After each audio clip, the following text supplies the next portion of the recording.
All right, guys, we're going to get started here shortly. Viewers and listeners, look at the screen for today's headlines. Look at the screen for today's headlines. And J-Dubs, we're highlighting Pro Renata's comedy event today, right? We definitely are. Oh, you're a good man, Judah Whitcover. Thank you for doing that. Very excited for that comedy event. I like to laugh. Judah, do you like to laugh? Of course I like to laugh. I love to laugh. A lot of people may not realize this, but Judah's got a fantastic sense of humor. A bit dry. Very dry but witty, though. I hope so. Dry but witty. I sincerely mean that. I'm going to ask you which headline you find most appealing today. A lot of movement in the restaurant space, huh, Judah? No doubt. Times they be a-changing in the food and beverage space.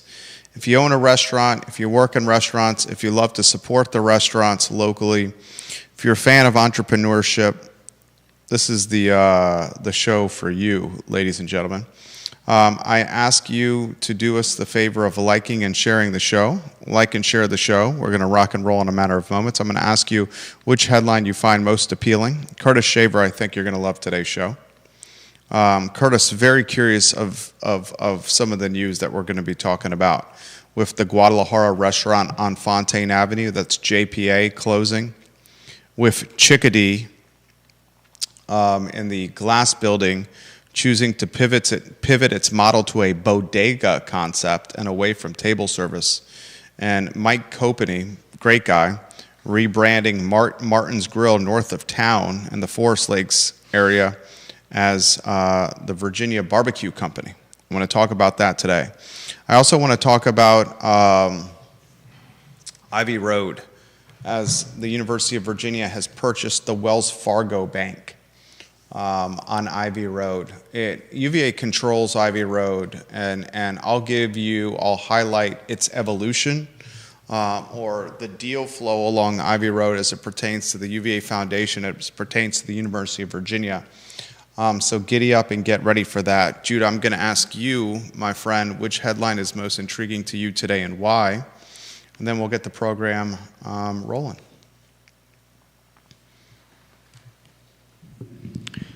Let's see. I mean, all this restaurant change. I think I'm interested in Guadalajara. I mean, I love all the Guadalajaras, and I've spoken to Johnny Ornelas at that the owner of that location. Yeah, the owner of that location. Friend of the program. Yeah, definitely a friend of the program. Good guy.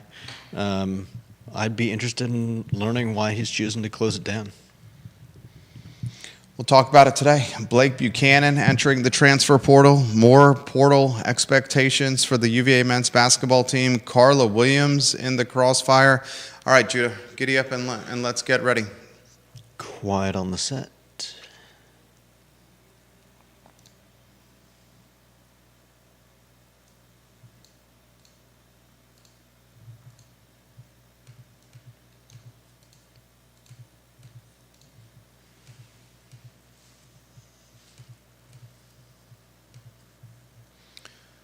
Welcome to the I Love CVille show, guys. My name is Jerry Miller. Good Wednesday afternoon to you. Thank you kindly for joining us on the show. Today's program is loaded with local content for you, the viewer and the listener. Take a look at the screen at the headlines and what we will discuss today. We're going to highlight Guadalajara Mexican restaurant on Fontaine Avenue and the Jefferson Park Avenue announced yesterday that they are closing the location down. We're going to discuss Chickadee on today's program. A beloved sandwich shop is pivoting its model away from essentially table service, essentially a full-service restaurant, to a bodega concept. We'll talk Mike Copany, friend of the program, Martin's Grill rebranding as Virginia Barbecue Company. On today's show, we will highlight the private equity group out of New York that owns the shops at Stonefield, basically saying to the Tesla protesters from this past weekend, you know what? We don't really care that you're protesting a Tesla gallery coming to the Stonefield shops. We're going to open this Tesla gallery regardless if you like it or not. Get ready for that on the I Love CVille show. We're going to talk on today's program, ladies and gentlemen, Blake Buchanan, the first of the basketball players on Ron Sanchez's, on Tony Bennett's roster to enter the transfer portal. Agent confirms that news with media outlets. Expect more Virginia basketball players to enter the transfer portal. And right now, the transfer portal is going to officially open on Monday. Virginia does not have a head coach, an official head coach yet. Good Lord, good Lord, good Lord. We'll talk Ivy Road, ladies and gentlemen. The University of Virginia has purchased yet another piece of real estate on Ivy Road. We have dubbed the Ivy Corridor as the Academic Village 2.0, as the lawn part due. We will highlight on today's show what UVA, what the foundation is doing for Ivy Road, and what that stretch of business is facing as development is very near. We're going to talk on today's program Cavalier Crossing, booting financially strapped tenants at the end of July and 2xing rents. It is now official. The residents that were paying $500-600 a month for a room at Cavalier Crossing off 5th Street Extended, they officially get the boot at the end of July, and the rents are going to, at minimum, 2x. That topic on today's program. Judah, I want to highlight what Pro Renata has going. We put that on screen. Tim Shropshire, one of the funniest guys in comedy, will be at Dr. John Shabe's Crozet location on the 27th of March, Judah.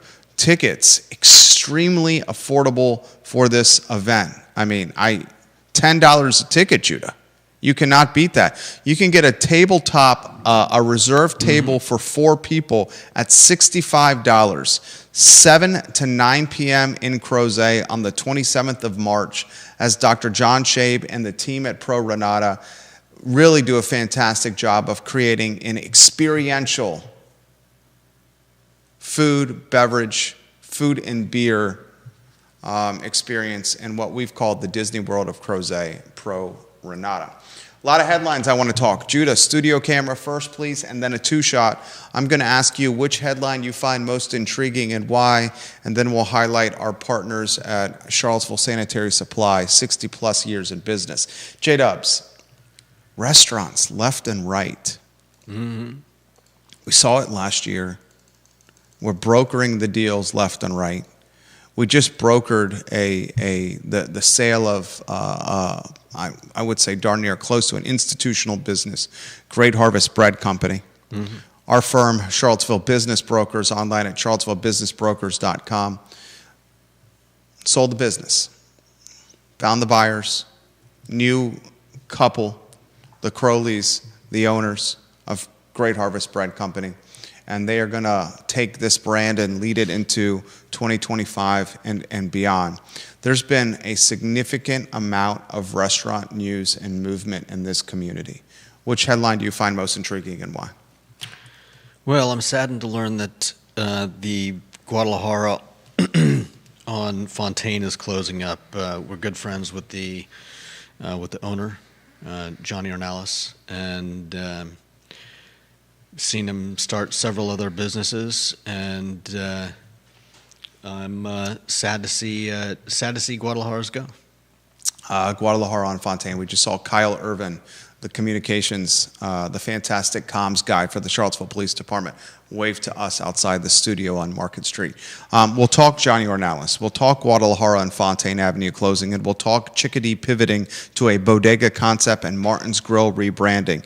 The headwinds with food and beverage are tangible, they're palpable, they are obvious, Especially breakfast and brunch. And it's especially breakfast and brunch, especially food and beverage associated with table service or heavy labor. I want to talk about that on the show. One of the businesses that is very much behind the scenes partnering with a lot of these restaurants in the community is Charlottesville Sanitary Supply. There's one place, Judah Wickower, Charlottesville Sanitary Supply, to get your sanitary needs, your pool supplies. It's pool season. Ours is about to open at the Miller House. Charlottesville Sanitary Supply on East High Street and online at charlottesvillesanitarysupply.com. John and Andrew Vermillion do amazing things. Viewers and listeners, like and share the show. Bill McChesney, Vanessa Parkhill, thank you for watching the program. We work hard for you. The only thing we ask in return is you like and share the show. Hammer the like button. Subscribe to the show. James Watson, Carol Thorpe, welcome to the program. Philip Dow in Scottsville, thank you for watching the show. Johnny, hello. Ray Cadell, Jesse Rutherford, hello. Thank you for watching the program. This news on the Guadalajara Facebook pages yesterday. The Fontaine Avenue location is closing. I'm going to start with some commentary. Judah, we will weave you in. It's never an easy pill to swallow or good for the community when a locally owned business closes. Yeah. It's never good. I've been eating at the Fontaine Avenue location for nearly 25 years. It was one of the first restaurants that I tried during my first year at the University of Virginia. My roommate, Shannon Maranzano, he and I, old dorms, first years at the University of Virginia. We both went to high school in Williamsburg, Virginia. I went to Walsingham Academy. He went to Jamestown High School. We both lived in the same neighborhood, Kingsmill. We did not know each other, but we were randomly placed as roommates in Dabney 101 as first years at UVA. We very quickly became best friends, brothers. We were in this rite of passage as 18-year-olds, figuring out life out of the nest and on our own. And often our parents would visit, mine for home football games. His parents would visit as they were passing through the area.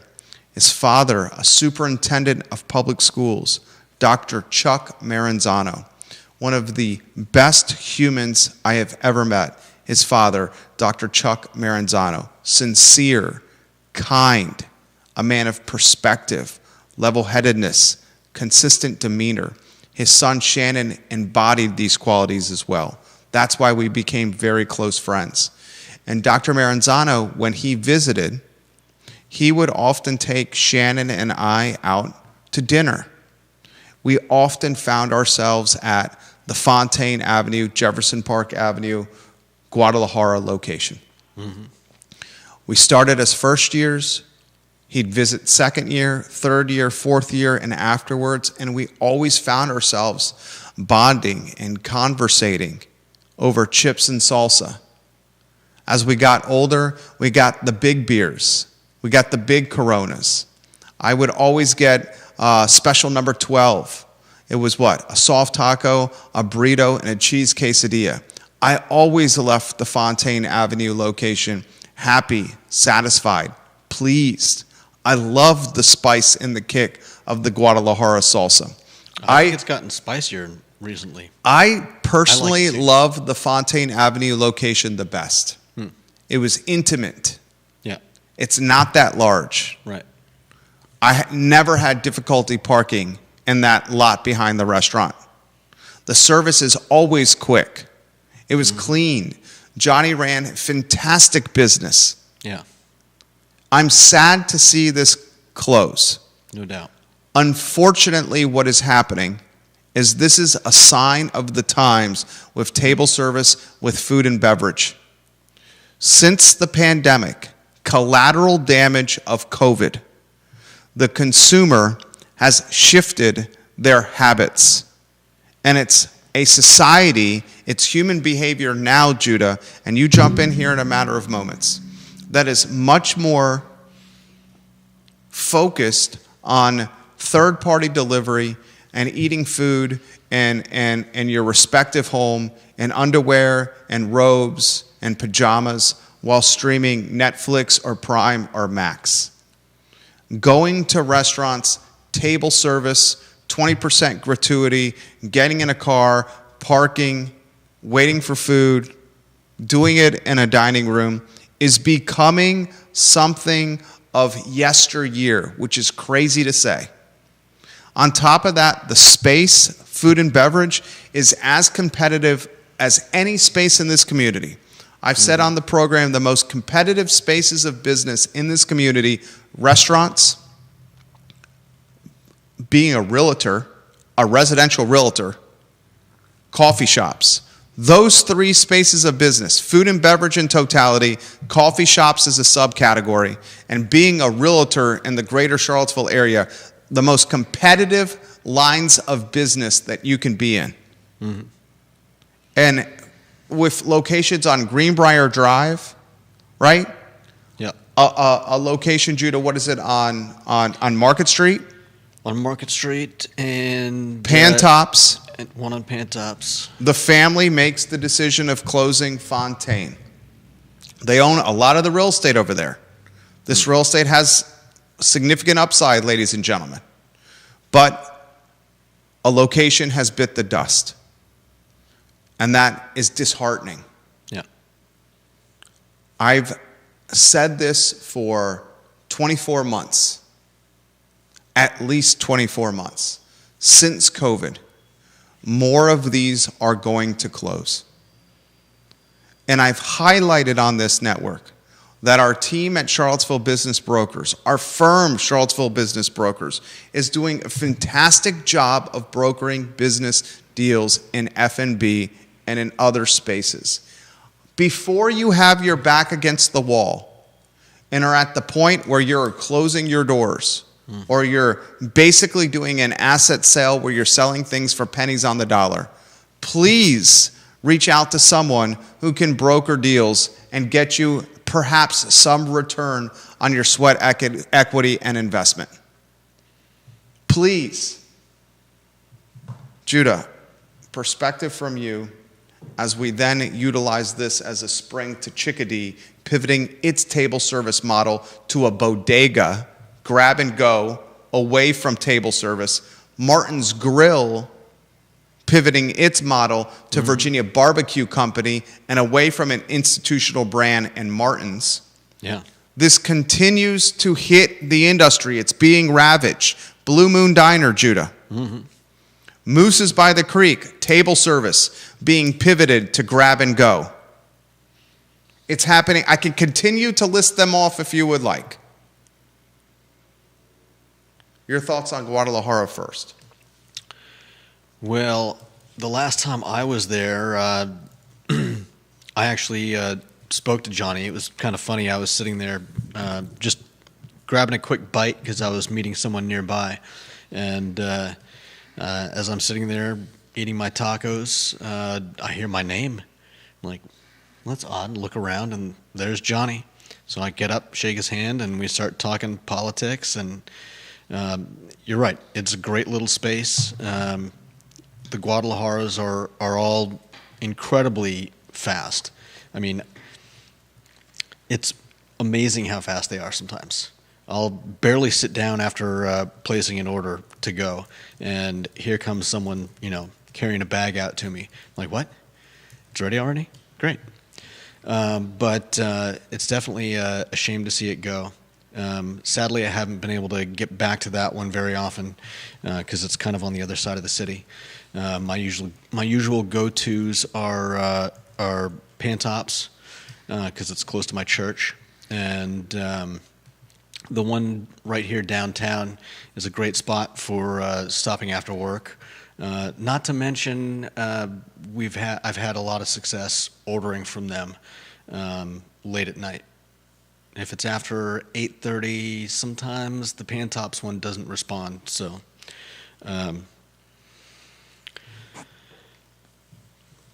I hope they do well. Whatever they do with that spot, sell it, repurpose it. I hope they find a good use for it. Johnny's immediate family, his brother, his father, the team behind El Mariachi and Zion's Crossroads. Yeah. They're crushing it at El Mariachi and Zion's Crossroads. Johnny and his partner River Hawkins, the two gentlemen behind Mexicali in the old World of Beer location on West Main Street. Mexicali is Johnny's blood, sweat, and tears. No doubt. The artwork on the walls at Mexicali embody portraits or images, recreations of Johnny's family. That's how much blood, sweat, and tears are a part of Mexicali in the old World of Beer location. Yeah. Okay? The Ornelas family, class people. No doubt. Generous, affable, outgoing, kind, considerate. Okay? But I'm gonna put things in perspective for the society. And Kevin Yancey, I'm gonna get your comments here from the I Love CVille group about the Guadalajara Fontaine location. I'm gonna put things in perspective here.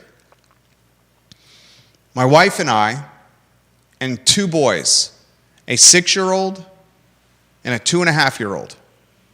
We went to the new Plaza Azteca location, Judah. Where is that? I can look it up. Don't worry. Can't give you is it the old Applebee's? Is it the old Applebee's, viewers and listeners? The old Plaza Azteca location? I believe that was at one time. No, I think it was Chili's at one time. I think it's the old Chili's on Branch Lands. If memory serves correct, viewers and listeners, help me there. Right across from that 571 Branchlands Boulevard. I think that's the old Chili's. Across from the car wash? Yeah, that's. I don't go down Route 29 that often, intentionally. But we're at Plaza Azteca, the new spot. My wife and I, 2 adult meals. Okay? Yeah. Our sons, 2 kids' meals. 1 appetizer, a small margarita for my wife and a small margarita for me. Kids' waters for our boys. Can't give the kids margaritas. They're only 6 and 2.5. You get in trouble for that. You may want to get them some margaritas so they stop acting crazy and pass out, but that evidently they call Child Protective Services on you if you do that. Appetizer, adult meal for my wife, adult meal for me, margarita for me, margarita for my wife, kids' meal for the 6-year-old, kids' meal for the 2.5-year-old. After tip, what do you anticipate? What do you predict the cost was? After tip, I'm going to say $100. $130 plus. Wow. That's a lot of money. Yeah. $130 plus for 2 adults and 2 children to eat out. 1 alcoholic beverage per adult and kids' meals. That is absolutely bananas. We are dying the death of 1,000 cuts as consumers, as just everyday Sallys and everyday Joes. Whether it's groceries, whether it's health insurance premiums, whether it's rent or mortgage, the cost of housing. Yeah. Netflix is increasing its price. Dollar Shave Club is increasing their price. Water, electric, utilities, everything is going up. Yeah. And what's being sacrificed are luxury experiences in some cases. And some of those luxury experiences that are being sacrificed are table service, dining at restaurants. Look at what Chickadee is doing, that lower third on screen. And then Kevin Yancey, I'm going to go to your comments here about the Fontaine on Guadalajara, the Guadalajara Fontaine. I don't agree with them, but we're an equal opportunity employer when it comes to an equal opportunity broadcaster when it comes to relaying comments live on air. Chickadee, table service, brunch and lunch. Some of the most delicious sandwiches you can find in the Central Virginia market. Best sandwiches you find in Central Virginia, Peloton Station and Curtis Shaver. RIP, Peloton Station. Chickadee, right there with the Sandwich Lab, with Peloton Station. Some of the best Ivy Provisions, fantastic sandwiches at Ivy Provisions, ladies and gentlemen. Foods of All Nations has fantastic sandwiches. Chickadee has decided, and they made this announcement on their social pages, that we are no longer going to do the model that we're doing now. Yeah. It's not going to be table service. We've been working brunch and lunch as a family. They call themselves the Family Stone, a reference to the fantastic holiday movie with Claire Danes and Sarah Jessica Parker. Love that holiday movie. A touching holiday movie. And they say this is is the exact words they do they use slog in their announcement? I'll find it here. Familiar. I will find it here. I'm very curious of your perspective here, Judah. Slugging it out with lunch and brunch service is what they describe it. With the photo of the family.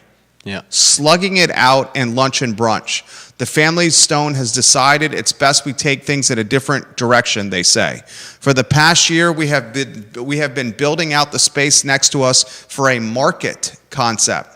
And after much thought and deliberation, we think the best move for us will be to try and combine both concepts into one space. Chickadee Market. This will be more of a transformation than a door closing. The capacity in which food will be involved is still to be determined, but definitely scaled back. Yeah. Think bodega vibes meets Cha-Cha's. Cha-Cha's was a funky boutique tchotchke store on the downtown mall at one time. The reference to Cha-Cha's I don't quite understand, frankly. I don't either. I've patronized Cha-Cha's many times. The boutique on the downtown mall that was next to Zocalo Restaurant, the tchotchke store that next to Zocalo Restaurant. Is the meaning here bodega vibes with Cha-Cha's, meaning it's going to be like food and beverage tchotchkes? Is it going to be like an eclectic offering of food and grab and go and pre-made meals? I mean, is it like a Manhattan bodega? My wife and I, when we go to Manhattan all the time, she's 10 years of her life in the city working for Blackstone. She speaks so highly of the bodega experience, of the deli experience, where you go to the deli and you order your breakfast sandwich and you then eat it outside the store on a bench, you know, or while you're walking in the city and enjoying the energy. Is that what we can expect from Cha-Cha's or from the Chickadee bodega? That is what it sounds like. That's definitely what it sounds like. And then maybe what you have at this particular location, at this bodega, is the tchotchkes of food, where you can get locally sourced products. Maybe there's like some local honeys and some local syrups and like some local jellies and some local peppers and like some local pickles and other. Maybe it's a showcase of local. What it's not staying is table service and restaurant. Right. And full service. They're straight up saying this ain't working. And they're saying the final day of service for Chickadee, the restaurant, will be Saturday, April 12th. Here are the questions that I have as just someone who likes to ask questions through the lens of a businessman that's been self-employed since 2008 and brokers a lot of deals. They said that they, in the location next door to Chickadee, were working on a market concept. And that market concept next door is going to fall under the roof of Chickadee now. Yeah. Does that mean that they are breaking the lease for the location next door? Does that mean they will still be paying Oliver Kutner rent for the space next door? Or have they done a deal with Oliver and said, look, we can't afford both of these? Are they still going to be paying rent for the space next door? They said for the past year, we have been building out the space next to us for a market concept. What is going to happen with that space, and is it an item of overhead for Chickadee? Or has Oliver decided to figure out a way for them to get out of that overhead and then re-rent it somewhere else? I have that question. The next question I have is this: what happens to the labor employed by Chickadee. Chickadee, one of the first post-COVID to say, we are going to auto gratuity no matter what. We believe in our team members, and props to them, having an above average wage. And whether you like it or not, there's going to be auto gratuity on your bill. Selvage Brewing Company does the same thing on Ivy Road. Every time you go to Selvage, whether it's a pint of beer, one of their delicious cheeseburgers, one of their basket of fries, we love Selvage. You're going to get a 15% auto gratuity, and then you're asked to tip on top of that. I always add an additional 5% to take it to 20%. Yeah. That's becoming more common because labor's so expensive. And not everyone tips the 20% they should. It really is difficult for me. You have to be absolutely awful at your job to not get 20%. Yeah. Like, for me to not give you 20%, you just completely forgot about us. Yeah, definitely. I got to be sitting with an empty glass For a long-ass time. 15, 20 minutes. Yeah. Just being ignored. I've had below average table service and still tip 20%. Yeah, because that's their livelihood. Because that's their livelihood. Absolutely. And anybody that's worked, I've haven't done any actual serving, but I've worked in the food industry. I've worked in other places where, where people show their appreciation, and that's never left me. Everyone, viewers and listeners, I'm getting to your comments right now. Put them in the feed. We'll relay them live on air. Everyone should work in the food and beverage business in some capacity. Yeah. It will make you a better person working in food and beverage in some capacity. When you deal with angry Karens, what's the male version of an angry Karen?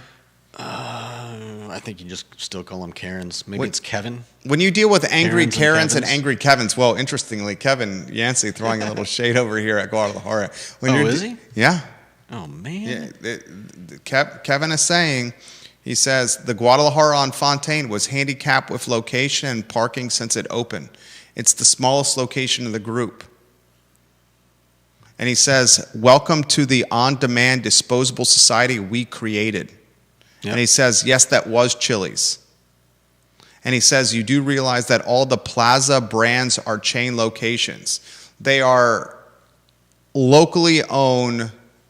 It's basically a locally owned franchise of Plaza Azteca. The Charlottesville is not even listed on the big Plaza Azteca website. Kevin Yancey says, we took our entire family to Los Panchos in Waynesboro on Saturday. 16 people. It was $250 with tip. So he's creating a comp. So $250 divided by 16 is $15. Call it $16 a person for Los Panchos in Waynesboro. $16 a person. Okay? I had $1.35 for my wife and I and 2 kids. So we'll divide that by 4. That was $33 a person, 2x. What we're doing is we're putting in perspective what's happening in the Charlottesville market with labor being such a high piece of overhead. The Fontaine location, they own the real estate. They're the landlord. Yeah. Right? Plaza Azteca location, they do not own the real estate. Right. And the rent at that Chili's location, I would have to guess, if I had an idea, and this is my line of work here, if I had a guess, you're talking $25 a square, $17,000, $20,000 a month in rent. It's a massive restaurant. Can't be that different from the spot they were at, which was literally a stone's throw away. That was the old Mavericks Steakhouse location, the old Boathouse location. Yeah. Phenomenal restaurant in there. Yeah, I love that place. Those restaurants, massive in size. Mm-hmm. How is Plaza Azteca, and I'm not throwing shade, I'm asking a very genuine question. Do you understand how many salted margaritas, jumbo margaritas, frozen margaritas, how many burritos, tacos, and enchiladas you have to sell at Plaza Azteca to with rent at $20K a month. I would not even be surprised if the rent is more than that. Would not be surprised if it's more than that, folks. And every year it increases. And have you seen the amount of staff they have at Plaza Azteca? A boatload of people on the clock at Plaza Azteca. Yeah. A boatload of people. So I have these questions, okay? Are you ready? And then I'm going to get to the comments in the feed here. Question number 1, what happens to the labor that was employed at Chickadee and the labor that was employed at Guadalajara and Fontaine? Yeah. Are these folks now out of work? Question number 2, Chickadee was creating a concept next door to the restaurant. Are they still on the hook for the rent there? Or did they figure out some kind of arrangement with Oliver Kutner, Ludwig's son, so they're not on the hook there anymore? So you think they may be only using one of the spots instead of both? I mean, they say that, Judah. They literally, I'm going to read it verbatim. I'm looking at it. It's a little vague. I'm going to read it verbatim. It says, for the past year, we have been building out the space next to us for a market concept, and after much thought and deliberation, we think the best move for us will be try and combine both concepts into the same existing space. So you think by same existing space, you mean they're going to move everything into that space next to where the restaurant was? I don't have that answer, but I do think what they're doing is they're consolidating the market business and the Chickadee business in one space. Yeah. Whether that space is Chickadee or whether that space is in the market concept that they were building out, I don't know. But I don't think it's going to be 2 spaces. It says same existing space. It also says combine both concepts. Into one space. Yeah. They're not going to have a bodega in 2 spaces to cut down overhead, right? Does that make sense to you? I mean, if it's supposed to be a bodega / market, they may need the extra space. The bodega is the market. A bodega is a market. Yes. You're getting in the weeds here. I'm getting in the weeds. Yeah, it's one space. They're not going to rent 2 spaces when they're basically saying it's a struggle to survive here. That's what they're saying. Our model is struggling to survive. Okay. They're not going to rent 2 spaces if the model's struggling to survive in a high rent district. All right. We're using our. I asked a easy question. I'm not sure. I respect the question that you're asking. I respect your question. Absolutely. Okay. What happens to the people? What happens to the space? And is this a sign for more things to come? There are, I say this on the talk show all the time. You want to buy a business in this community, you don't go to business listing websites to buy them. Those are the dregs of business listings on there. You go to brokers like us that have 24 opportunities that are off the record or off the market that are available to purchase. A business is not listed in public fashion if it's going to be sold, because you risk your staff leaving your organization and your business. And you also risk theft from your staff because they don't have anything to lose. Martin's Grill, you put that headline on screen.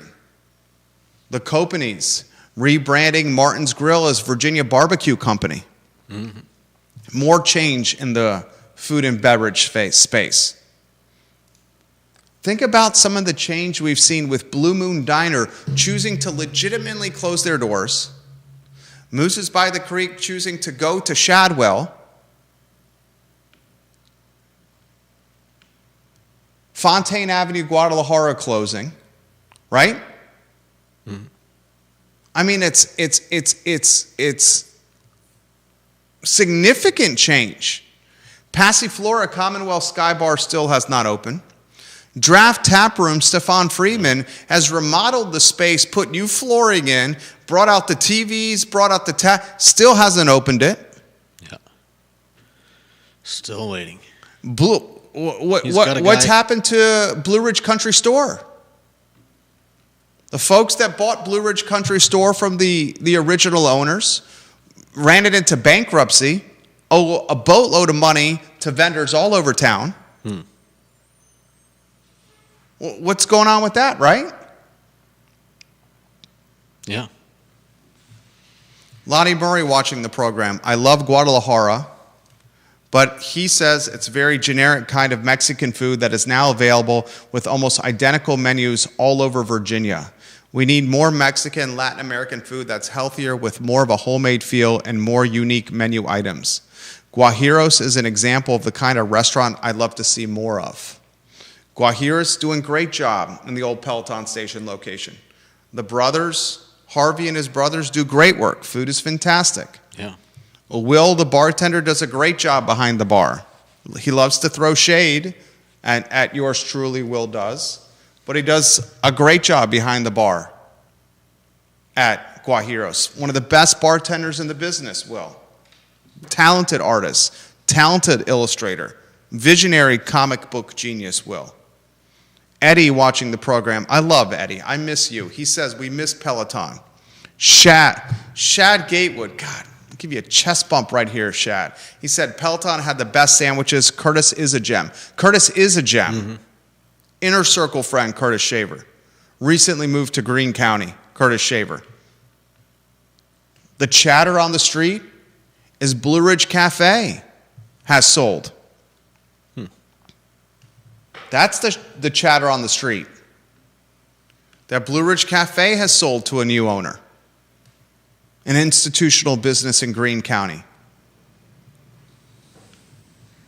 Kevin Yancey, I lived a block from Guadalajara Fontaine for 15 years. When they opened, they had little competition. They had Old Virginia Fried Chicken, which is Wayside, Anna's, and Juan Ho. Only 3 other restaurants for at least a decade. That Fontaine Avenue corridor has exploded with food and beverage. Friend of the program, Terry Hinderman, who owns the Maury Avenue Shopping Center, and he owns the Fry Springs gas station.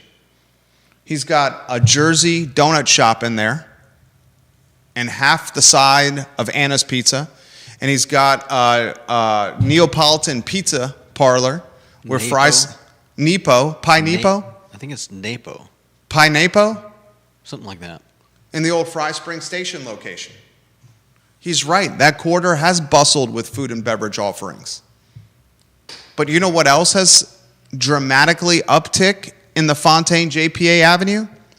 The median family household income. The Fry Springs neighborhood, one of the wealthiest neighborhoods in the city of Charlottesville. Wow. And you know what else is about to happen? The biotech Paul Manning Research Park.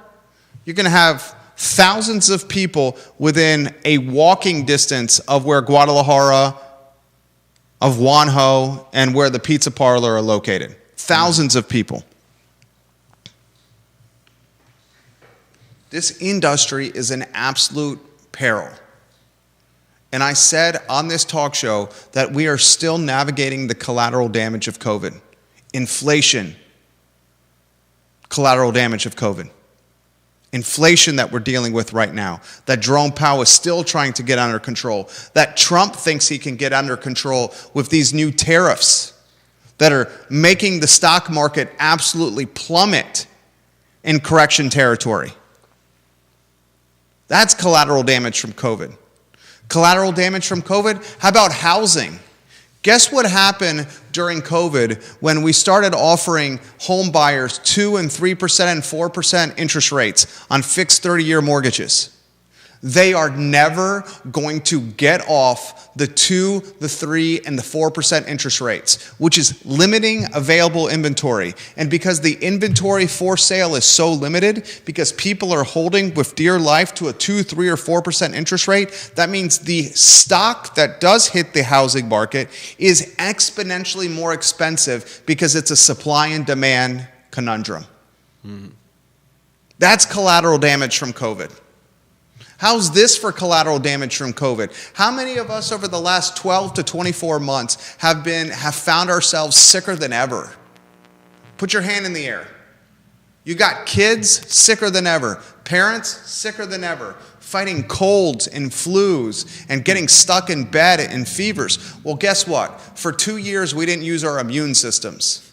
We stayed at home, we masked our faces, and we didn't use our immune systems. And now we wonder why our immune systems are a little bit weaker and can't fight off what we were accustomed to fighting off in 2019 or earlier. Collateral damage from COVID, weaker immune systems. How's this for collateral damage from COVID? We got accustomed for 2 years because we were instructed to stay at home and not leave our house, and then given money by the government to stay home and not leave our house, to living our lives on screens and on our phones and in front of TVs in our houses, to the detriment of businesses that need us to come into their doors. Let me ask you this question. You go online and you order on a menu through Grubhub or Uber Eats, right? And you see a menu and it's just you and your phone and you're ordering food. Are you not more apt to order less food from a menu on a screen than when you go into a restaurant, you sit at a table and you hear the specials from a waiter or waitress? You look around a dining room and you see people drinking margaritas and cold beers and cocktails. You see the dessert stand or the dessert cart go out. You see and feel your senses are romanticized, and your senses, your smell and your hearing and your vision are seduced by plates whizzing by your table. The aromas of fajitas and the smells of barbecue and the tastes of steaks and sirloins whizzing by your foretop. The salt on margaritas trickling down your neighbor's glass as it sweats in their hands, and the salt slides down, and you can taste the margarita in your mouth, and you can feel the heat from the enchilada under your nose as it percolates the inside of your nostrils. You go into, you're getting hungry just thinking about it. That's the concept of a dining room. A dining room is an auditory, visual, sensory experience. Don't forget olfactory. You know what is not a sensory experience? Ordering enchiladas through your phone to be delivered by some random schmo via Grubhub or Uber Eats. I can bet you $50 the average ticket for Grubhub and Uber Eats and having a cold taco and a cold enchilada delivered to your house is way lower than the average ticket when you go into a dining room and you potentially order booze and dessert and appetizers and additional food because you're seduced and you're romanticized by the sensory experience of eating in a dining room. I speak with confidence and conviction because we all know it's right. As folks are less likely to eat in auditory and sensory experiences, dining rooms, experiencing businesses firsthand, and more likely to stay in their tighty-whities, Judah, their bathrobes. I don't know if you have tighty-whities or not. I don't. Their Victoria's Secrets. I've had tighty-whities in I don't know how many decades. You don't have Pokemon tighty-whities? They wouldn't be tighty-whities if they had Pokemon on them. Yes, tighty-whities can have Pokemon on it. Wolverine tighty-whities? Captain America tighty-whities? Spider-Man tighty-whities? I may have had... Can you tell I'm a father of a 6-year-old? I may have had Superman underoos at one time. The person that doesn't go to the dining room is ordering less food than the person that's ordering through a screen. And you know what the shittiest thing of all this is? Grubhub and Uber Eats are literally the what's the guy that walks around that's the merchant of death? The Grim Reaper. Grubhub and Uber Eats are the Grim Reaper of locally owned food and beverage.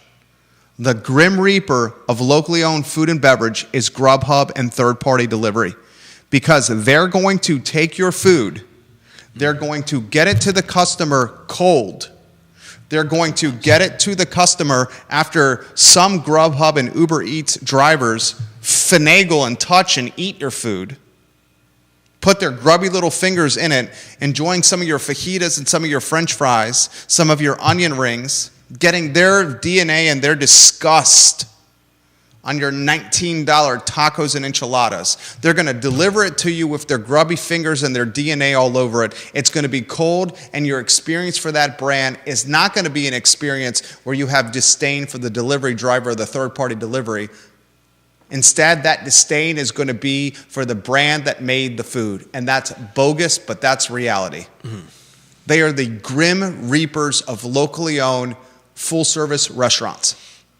Then they take a massive cut. Grubhub and Uber Eats take all the profit. You're working for nothing. Zilch, zero, nada. You want me to give you a word of advice for Charlottesville and Albemarle County and Central Virginia food and beverage owners? Create a co-op. Galvanize in a union fashion, organizational fashion. Some kind of team, some kind of group, some kind of fraternity or sorority or entity. And as a group say, we're no longer going to offer third-party delivery. Everyone is going to have to do this in conjunction, in organized fashion, and say, we're not going to do it. If you want the food that we're making, you come into our dining room. Or at the very worst, you order takeout directly from us and pick it up at our location. We're not letting grubby-handed, DNA-passing third-party delivery to send our tacos and our burritos to your doorstep for it to show up with hair follicles and dead skin and smushed tortillas for you to eat and then blame it on us. Wow.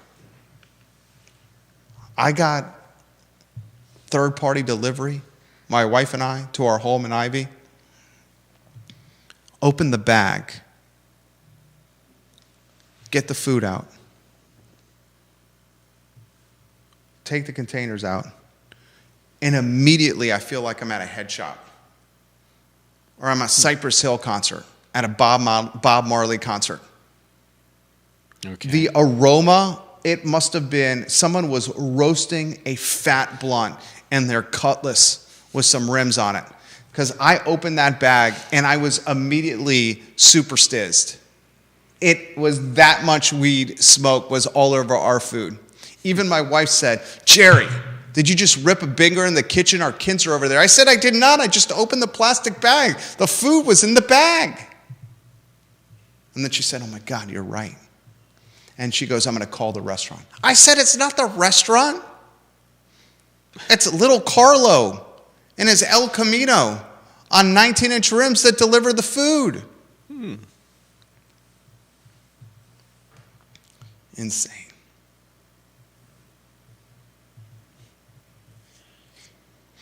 Bill McChesney said he went to El Puerto, got fajitas and 2 Amber Dos Equis. And it was $34. And that does not include tip. Fajitas and 2 beers. It's $34. Unbelievable.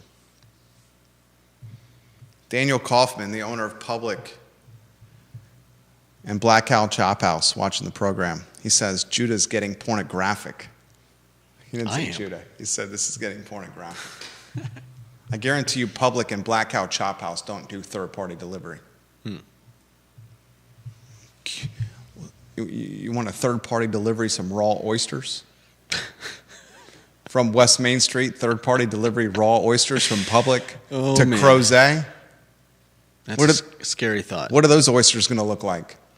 And little Carlos El Camino on 19-inch rims. Tom Powell, the founder of the Toy Lift, you're hitting it on the head, Jerry. We've lost our desire to interact with each other as a result of COVID. Sad, just sad that we cannot wake up. We as humans are literally creating the demise of institutional brands that we cherish and love that have made Charlottesville and Albemarle County special. I have been here 25 years. Before COVID, there was a massive movement to buy and shop local. That movement has been whittled down like a number 2 pencil post SATs. Where is the movement to shop and buy local? It is collateral damage from COVID.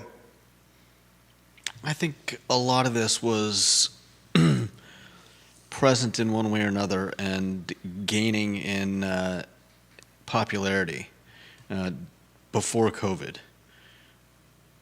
The same way that our kids are getting addicted to the screen, we are addicted to the screen and to ease of use, to not getting in the car and going somewhere, to, Amazon. John Blair on LinkedIn. I'm afraid more closings are coming. I was in a very long time Charlottesville restaurant 2 Friday evenings ago with my family. I was shocked at how few customers were there. I'm talking about one of the most recognizable names in Charlottesville. I know for a fact they're coming, ladies and gentlemen. This is the business we are in. I know for a fact they are coming. Ginny Hu watching the program. She says, Plaza Azteca is the old Applebee's. The Korean barbecue is the old Chili's. Thank you, Ginny Hu. Plaza Azteca, she says, isn't even that good and definitely not worth $130. I was almost appalled. Almost appalled at the bill. Like, literally, almost appalled. We got more on the agenda. Georgia Gilmer watching the program. El Taco Naco food truck just opened a brick and mortar. They reached out to us about that, right? Yep. El Taco Naco just opened a brick and mortar. Where's the brick and mortar, Judah? I'm not sure. All right. We don't have to look. By the time you find it, we're on to something else. I think they should have stuck with the truck. Someone said they got 3 tacos and a drink from El Taco Naco, and it was $21. Pre-COVID, the tacos were $2 to $3 each. The consumer cannot do that, cannot afford these prices. Daniel Kaufman says, no, we do not do delivery. And of course I knew it was me the way I was describing the food, Daniel. I was playing a joke. It was a joke, Kaufman. Kaufman does a great job with Public and Black Cow Chop House. Daniel, my wife and I and my in-laws are coming to Public for lobster rolls and for cocktails. We're going to be there very soon, and I can't wait to enjoy oysters and lobster rolls and old-fashioned and cocktails with my wife and my parents-in-law, as we have a babysitter for the Miller Maniacs. And that's another thing. If you're parents and you don't go with kids and you choose to get a babysitter, the sitter's costing you $20 an hour. Yeah. My wife and I met an inner circle couple, Alex and Missy, at the Alley Light. 2 rounds of drinks and some of the best food we've had. I think it was like $300 a couple. Oof. And then you're looking at $80 for 4 hours and babysitting. You're looking at close to $400 for an evening. That's bananas.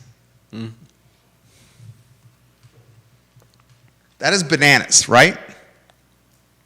Sure. Vanessa Parkhill says Black Cow is awesome. He does it right. It's going to take, if you want to do full service restaurant, sit down restaurant, labor intensive restaurant, it's going to take a special experience for you to survive. Like a special experience for you to survive. And that experience is going to be more than just really good food. It's going to be like really good food, really good service, really good drinks, really good ambiance, and nothing else can go wrong. I mean, you're basically creating a scenario that is like you have to, on every single outing, be absolutely perfect to have longevity in this type of work. That's unrealistic. It is absolutely unrealistic. I don't know what your earlier comment is, Kev. What is your earlier comment? He says $300 for dinner and better be a private chef in my kitchen. first of all, the likelihood of you getting a private chef in your kitchen for $300 is just not reality. Pushing back on you there, Kevin Yancey. That is not reality. Daniel Kaufman says, you want to talk inflation? The price of a lobster is twice what it was last year. And he would know. Dude owns Public. That's insane. Insane. Jamie Turner, the mayor of Gordonsville. He says, if they can't survive in D.C. with that income, can only imagine how Charlottesville will be impacted. I think something like 40% reported significant drops in revenue as well. Look, I just read a report that Jamie Turner is talking about. The D.C. food and beverage and restaurant scene is imploding right now. This was on CNBC. Let me see if I can find the report. CNBC, Washington, D.C. restaurants. This came out yesterday. I read the same thing he's talking about. JT was talking about. Let me see if I can find it. Or JT, see if you could send me that link. Oh, man, I can't find it. This is literally me doing it on the fly. DC Restaurant, CNBC. JT, can you put that link on the feed?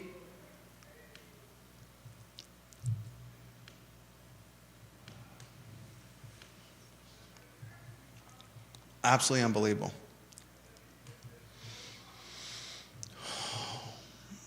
Curtis Shaver, as a restaurant chef, you're only as good as the last dish you sent out. That's exactly right. He's exactly right. Mm-hmm. People are, this is another fatal flaw with the restaurant model, okay? People are one of the most critical, people are most critical in life with their significant other, probably first, most critical in life, and less patience, lacking of patience, first with their significant other. Second is with their food. You'll give people the time of day and be patient if they bump you, if they give you the bird and flick you off at work. But if it's your spouse or your girlfriend or your boyfriend or your food, you are going to be nasty. And that nasty comes out on Yelp and then you got the racket that's Yelp.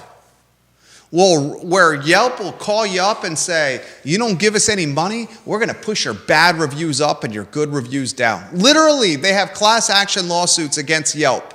Yelp is digital bullying, digital racketeering. Mm-hmm. You don't give us any money, we're going to push your bad reviews up and your good reviews down, and we're not going to give you a prominent listing. Jamie Turner shares the link I read yesterday. Listen to this. 40% of DC restaurants likely to close by the end of the year, a survey says. This was published yesterday. You can find this link that JT, the mayor of Gordonsville, shared on the I Love CVille Facebook page. 2 out of 5 full-service casual restaurants in DC say they are likely to close in the coming year. Restaurants blame rising costs, fewer people dining out, and federal worker layoffs as part of the problem.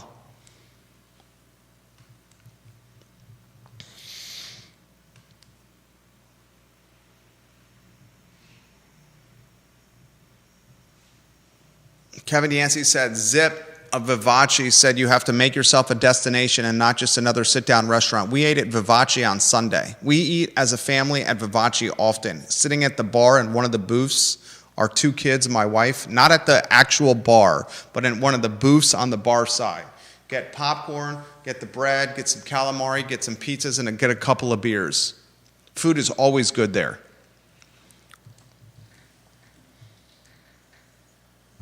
Ginny Hu says, hearing all these depressing comments makes me happier than ever that we worked hard to keep our families' lives as normal as possible. We did the exact same. You know what we changed during COVID, Judah? What our family changed during COVID? Do I know what your family changed during COVID? Yeah. No, of course not. We put on some masks. That's it. You put on some masks? Yeah. My sisters put on masks made of net and Swarovski crystals. No. We put on some masks, and that's it. We didn't change anything about work. We took the money that was given us to the government, put it into the stock market, didn't spend it. Kids learned and went to school in person. Played outside. Didn't change any aspect of our life. Not one aspect. Outside of putting on some masks.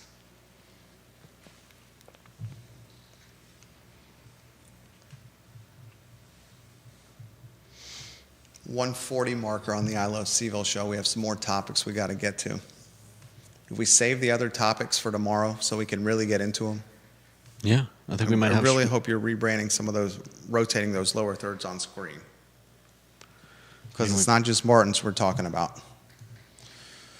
All right, I'll save these topics for tomorrow's show. And do you, when I say we save the topics tomorrow's show, because I did this yesterday, are you actually making note of these for the rundown tomorrow? I've got them all saved. You didn't want to use any from yesterday. What was the one from yesterday? Yesterday we had new candidate. We had Meet Jen Fleischer, Crozet Crepe Company. What was the ones that we saved for today's show from yesterday? Did we talk about 1,000 Wurtland? There's the UVA Foundation buys another bank. I don't think we talked about that. Region 10 spends $7.8 million. Okay, I definitely want to save these. Headline that the Stonefield owner, is it O'Connor Capital Partners?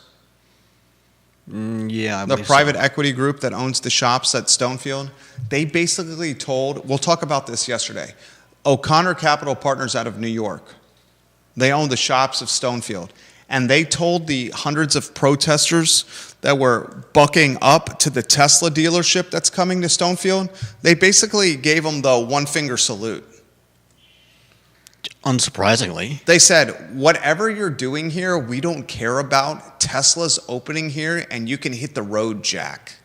Yeah, I mean, is anybody surprised by that? O'Connor Capital Partners said, you want to protest Stonefield? Who gives a rat's ASS? We're still opening Elon Musk Tesla gallery here. They clapped back. That topic on tomorrow's show. Also on tomorrow's show, the organization out of Northern Virginia, the Real Estate Investment Trust, St. Bonaventure, that owns Cavalier Crossing now, they're booting out the residents that are paying $500 a month on the 31st of July, and the rents are 2Xing at one of the last affordable spots in all of Charlottesville and Albemarle County. We told you that was coming. We predicted this was coming. We covered this right from start to finish. We're going to talk on tomorrow's show the flip book of Ivy Road as the University of Virginia has purchased another bank building. Ivy Road is in the crossfire of UVA development. It is Academic Village 2.0. And I'm going to tell you right now, that crossfire and that momentum is upticking, and it's upticking noticeably. Blake Buchanan entered the transfer portal, the first of many. Others are entering. We know who they are. The men's basketball team may have a completely depleted roster before a head coach is announced.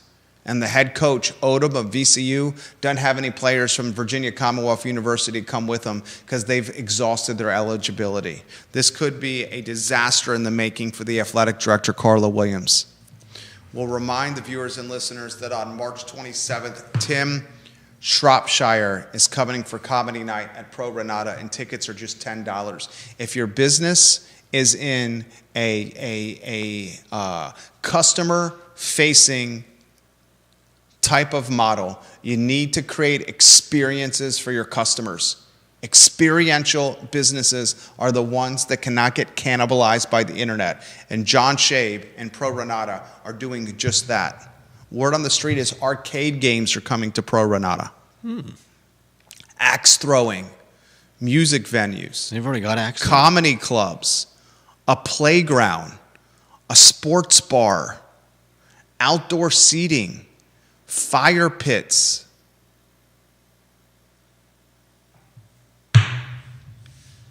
Cornhole. It's not just a brewery, it's an entertainment center. Judah Wickhauer and Jerry Miller. The I Love CVille show needs to be on your calendar Monday through Friday at 12:30 p.m. If you're not listening and watching this show every Monday and Friday at 12:30 p.m., you're literally not keeping up with what's going on in your community. I would take your phone out and put it on your calendar with a reminder 30 minutes in advance and 15 minutes in advance that Judah Wickower and Jerry Miller are on the I Love CVille show at 12:30 p.m. Monday through Friday on every social media and podcasting platform possible. This is the news of Charlottesville, folks. Get us out of here.